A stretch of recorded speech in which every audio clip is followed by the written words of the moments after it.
Ouais, bah, rebonjour hein, à tous là. Je vous passe le bonjour également de mon gros chat, qui n'est pas un spécialiste de la nage en eau libre, hein, pour la petite histoire, mais enfin, pour vous montrer le gros pépère. Voilà, ça c'est Louloute.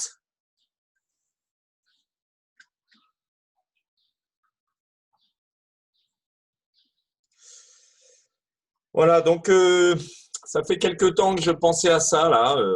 La natation en eau libre, c'est quelque chose qui m'étonne toujours un peu, même si bah, je comprends parfaitement ce qui se passe, hein, parce que voilà l'idée, c'est qu'en fait, pour moi, ça me paraît quelque chose de très simple pour être parfaitement régulier dans cette discipline-là. Or, il se trouve que il y a beaucoup d'athlètes parmi vous qui souffrent d'irrégularités assez flagrantes sur divers plans d'eau. Ils vont réaliser d'excellentes natations et puis 2 semaines plus tard, c'est catastrophique. Il y a 4 minutes de plus. Voilà, on comprend pas bien le pourquoi des choses. Et j'ai essayé de me pencher un peu sur la question. Et voilà ce que j'en pense. Donc, les qualités requises pour être un bon nageur d'eau vive hein, ou de mer ou dans des conditions en fait voilà, ce qui se passe souvent, c'est que plus les conditions sont compliquées et plus les potentielles irrégularités dans votre niveau ressortent. Donc ça veut bien dire qu'il y a un aspect technique et mental certainement. Donc les qualités requises pour je dirais optimiser ces nages en eau libre, donc triathlon entre autres, hein, c'est avoir quand même une aisance absolue dans l'élément. Aisance absolue, hein, on va revenir là-dessus, mais en gros, c'est aussi se jeter dans une eau noire, ça ne doit pas être l'angoisse de est-ce qu'il y a des algues, des méduses, des poissons qui vont m'attaquer, des requins, des je ne sais quoi. Voilà, c'est toutes ces choses-là qu'il faut arriver à chasser de son esprit. Donc, ça fait partie, il y a une qualité requise, c'est un peu une force mentale là, par rapport à ça. Hein. Une chose importante, c'est accepter le combat, ne rien lâcher, se comporter en patron.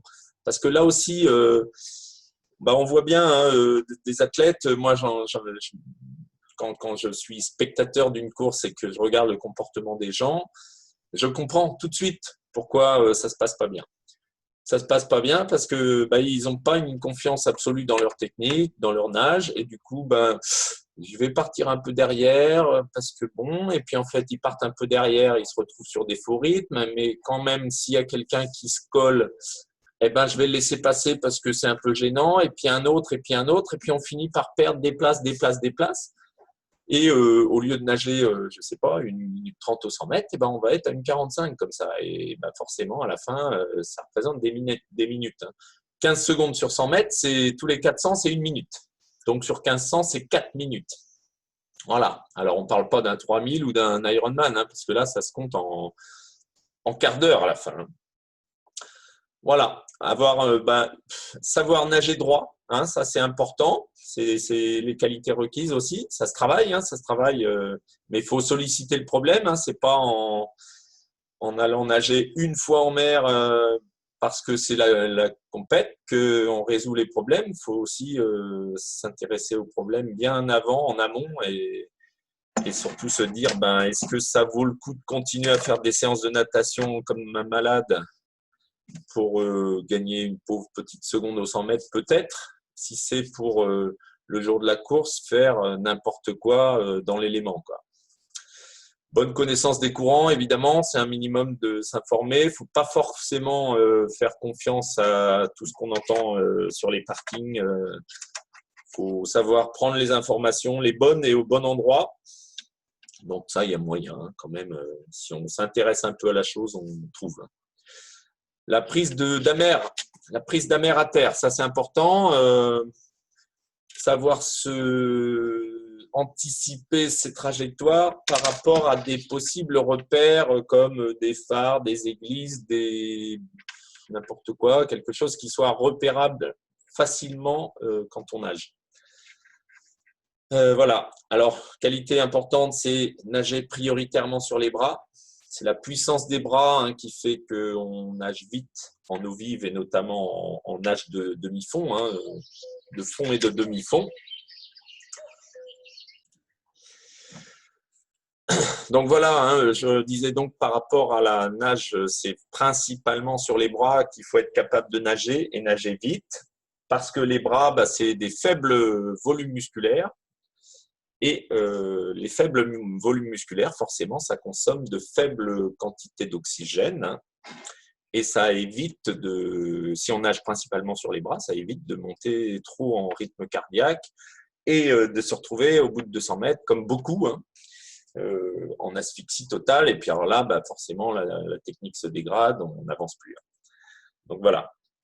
Le jeu, c'est d'arriver à partir fort, mais surtout maintenir parfaitement l'allure, hein, comme un contre-la-montre en vélo ou comme un 10 bornes à pied. Hein. On ne part pas à 20 km/h pour finir à 12. Hein. On part à 20 pour finir à 20. Voilà. Aptitude à rester concentré sur une technique propre. Voilà, ça, c'est important parce qu'effectivement, ça aussi, je l'ai remarqué en étant à l'extérieur, hein, c'est que des gens nagent très très bien en piscine, ça va être propre, il n'y a pas grand chose à dire, on est bien, la vitesse de nage est correcte, et puis jour de la course, ça nage mal, la tête dehors tout le temps, le corps à moitié à 45 degrés dans l'eau, grosse traînée, pas du tout de glisse, donc voilà, hein. Aptitude à rester concentré sur une technique propre, sur sa propre technique. Conserver, quoi qu'il arrive, sa posture. Bon, voilà, ça revient à ça. Hein, c'est-à-dire que les gens qui vont vous conseiller de regarder devant à chaque passage de bras pour bien vous repérer, etc., c'est une connerie monumentale. Hein. Il faut surtout, au contraire, se limiter au maximum le nombre de fois à regarder devant soi. Moi, dans l'idéal, si je peux faire 10, 12 passages de bras sans regarder devant moi, bien sûr, je vais le faire. Et voire même plus, hein, pourquoi pas. Il arrive qu'on ait des natations où on longe le bord, il n'y a aucune raison de regarder devant, puisqu'on a juste à conserver sa parallèle par rapport à la rive, hein, sur une rivière, c'est extrêmement simple. Là. Donc voilà, c'est ce qui permet de conserver sa posture. Si vous ne perdez l'horizontalité du corps, vous perdez toute vitesse de nage.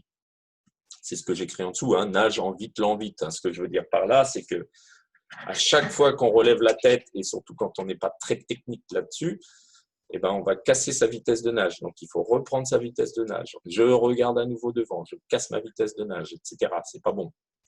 Hein, c'est comme si en vélo, toutes les 10 secondes, vous mettiez un coup de frein. Bon, au bout de 100 bornes, ça commencerait à être un peu pénible.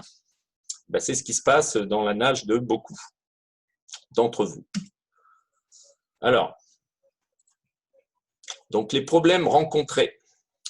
Les problèmes rencontrés, hein, c'est souvent en fait, on revient toujours là-dessus sur la peur. Hein. Alors les premiers problèmes rencontrés, c'est les peurs de proximité, hein, promiscuité.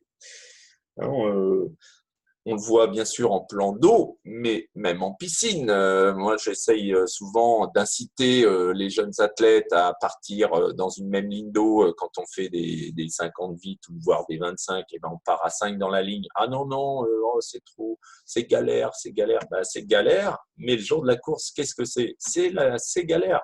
Et il faut accepter ça à l'entraînement, sinon comment peut-on l'accepter le jour de la course? Évidemment, ça fait partie des travaux spécifiques qu'on doit faire, non pas peut-être pas au quotidien, mais quasiment à l'entraînement. Hein, voilà, moi c'est ce que j'en pense. Hein.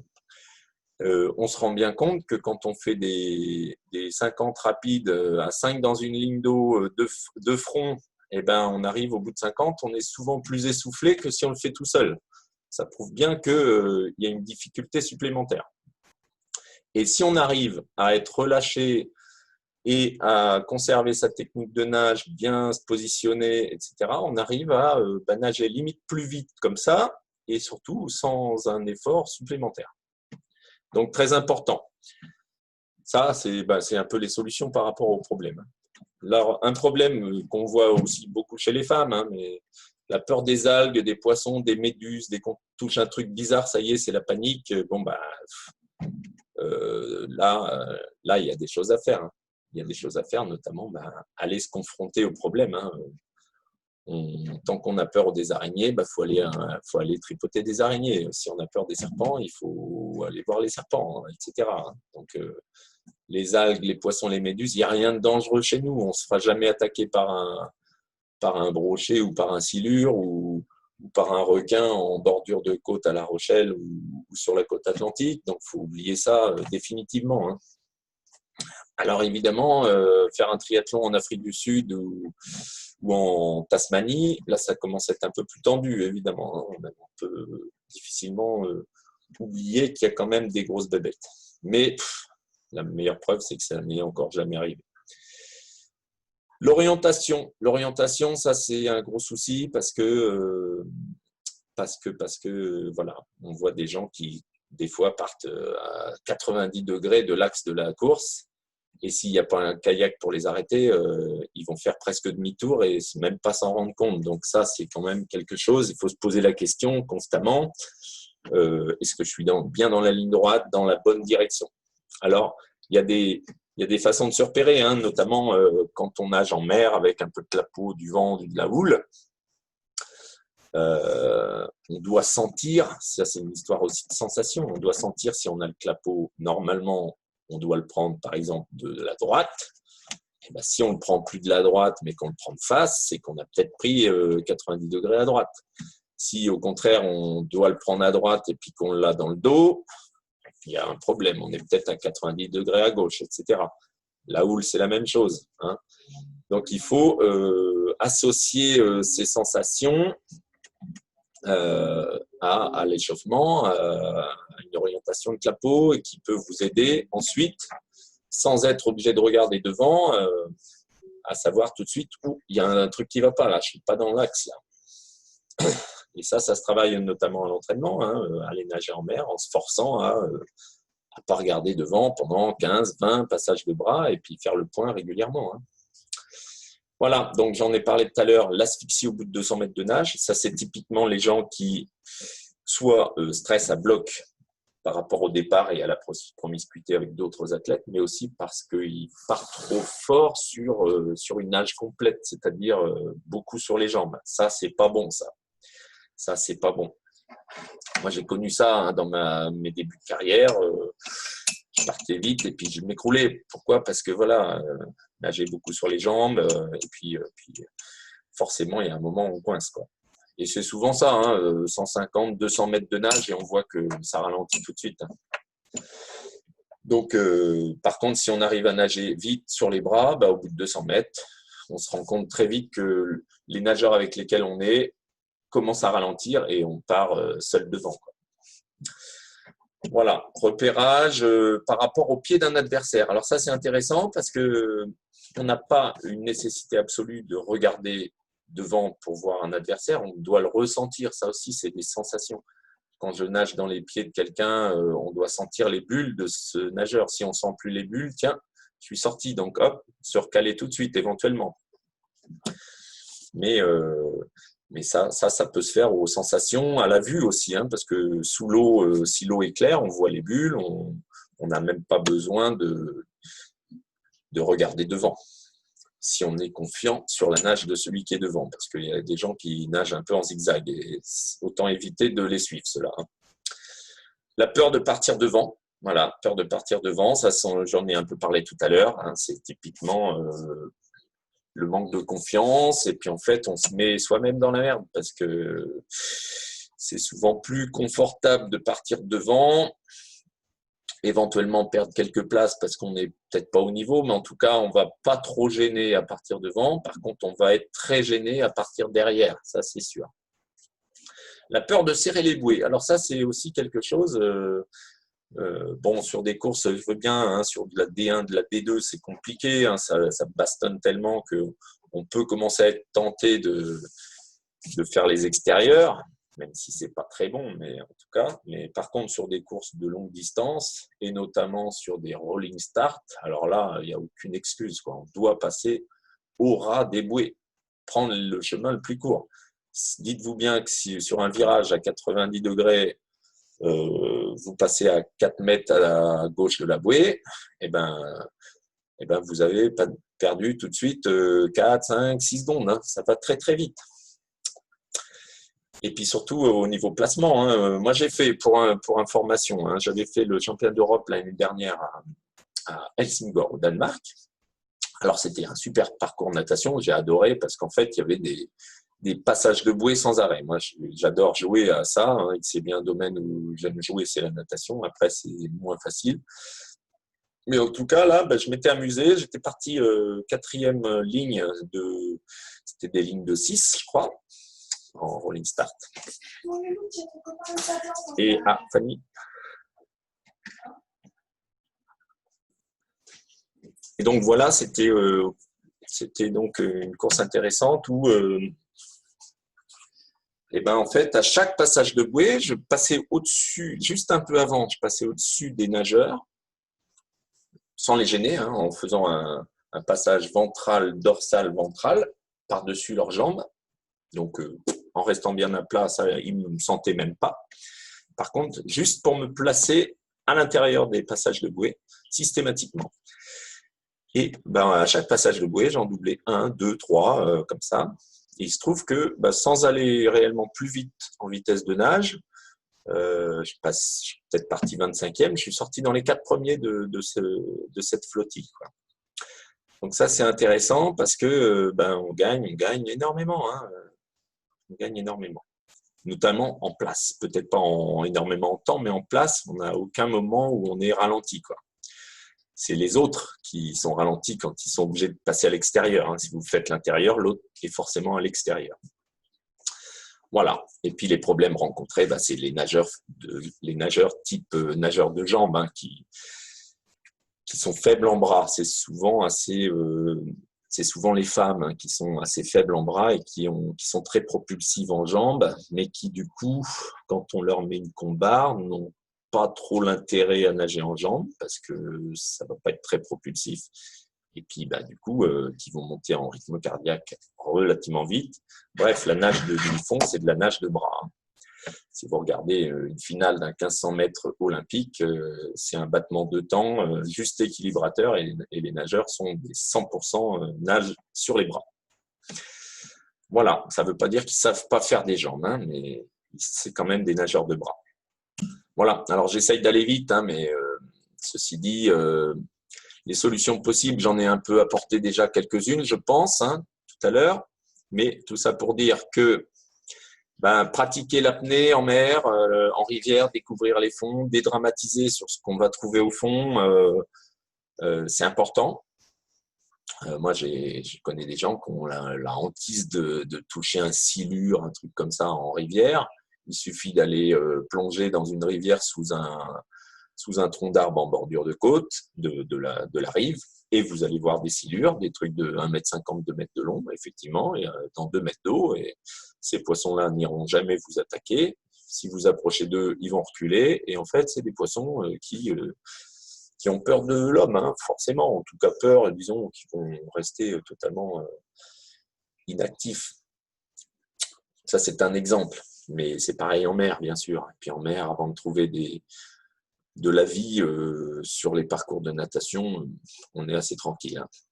Voilà. Le seul truc, c'est un peu les méduses, certes. Bon, plus elles sont grosses, moins elles sont dangereuses. Il suffit, on pourrait même dire, moi, ça m'amuse un peu d'attraper les méduses parce que du coup, on a un meilleur appui dans l'eau et vous attrapez une bonne grosse méduse dans la main, on s'appuie dessus et là, on est propulsif. Hein. Donc, pratiquer un peu ça, essayer de découvrir les fonds, c'est une très bonne chose pour se mettre à l'aise. Tout ce qui est activité nautique, hein, et également le surf, windsurf, apprendre à faire des dolphins. Les dolphins, ça c'est le surf. Hein. Apprendre à surfer une vague en natation, hein, soit en combine ou sans combine, mais on peut surfer les vagues en natation. Moi, je m'amuse beaucoup à ça quand je vais en bordure de mer. c'est fondamental parce que des fois, vous avez une sortie de natation et puis en fait, vous êtes dans les vagues. Hein, je pense au Sable d'Olonne, des endroits comme ça. Vous pouvez faire un surf de 50 mètres pendant que les autres nagent comme des imbéciles. Et là, quand vous nagez à 15 km/h au lieu de 4 km/h, vous ramassez du monde, hein, ça c'est sûr. Voilà. Et puis, ce que je disais, hein, travailler à l'entraînement au quotidien, du contact serré, un départ à 5 dans une ligne d'eau pour une série de 10 x 50, des choses comme ça, il faut le faire. Il faut le faire. Il faut d'autant plus le faire quand vous êtes a priori un peu anxieux sur les départs natation du triathlon. Avoir des lunettes de nage propres avec un petit fond d'eau anti-buée. Moi, je mets toujours un petit fond d'eau dans mes lunettes. Hein. J'ai vu qu'il y en a pas mal d'autres qui le font. Plutôt de l'eau douce si possible, parce que l'eau de mer, ça picote un peu. Mais c'est ce qui permet, en nageant, en bougeant sa tête légèrement, d'essuyer ses lunettes avant de prendre de l'information dedans. Voilà. Et puis, voilà. Et puis, apprendre diverses petites techniques de dégagement, hein, notamment quand vous êtes